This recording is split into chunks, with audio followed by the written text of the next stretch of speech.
రీసెంట్గా సముద్రం ఒడ్డున ఈ చేపను చూసి చాలామంది సైంటిస్టులు ఆశ్చర్యపోతున్నారు. ఈ చేప పేరు బ్లాక్ సీ మానిస్టర్. ఈ చేప 5,000 అడుగుల లోతున నివసిస్తూ ఉంటుంది. ఈ చేప నుదురు పైన ఉన్న ఈ లైట్ ద్వారా దాని వేటను కొనసాగిస్తుంది.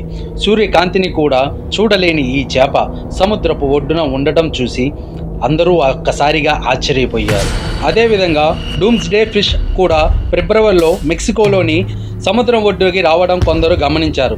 నార్మల్గా ఈ ఫిష్ అనేవి 300 ఫీట్స్ లోతున ఉంటాయి. సముద్రం పైన ఉన్న సర్ఫేస్కి అస్సలు రావంట. జపాన్లో 2011లో వచ్చిన సునామీకి ముందు అప్పుడు కూడా ఈ ఫిష్ని చూశారు. అందువలన జపాన్ ప్రజలు గట్టిగా నమ్ముతారు. 2011లోనే కాదు, పూర్వం జరిగిన ప్రమాదాలకు ముందు కూడా ఇలాంటి ఫిష్ని చూశారంట జపాన్ ప్రజలు, వారి పూర్వీకులు. ఈ వీడియో గురించి ఇంకా క్లారిటీగా మీకు వివరణ కావాలి అంటే కామెంట్ బాక్స్లో నెంబర్ 5 అని టైప్ చేయండి. 100 కామెంట్స్ని రీచ్ అయితే ఈ వీడియోని మీకోసం కంప్లీట్ డీటెయిల్స్తో క్రియేట్ చేసి మీ ముందు ఉంచుతాను. Please like and subscribe and జై హింద్.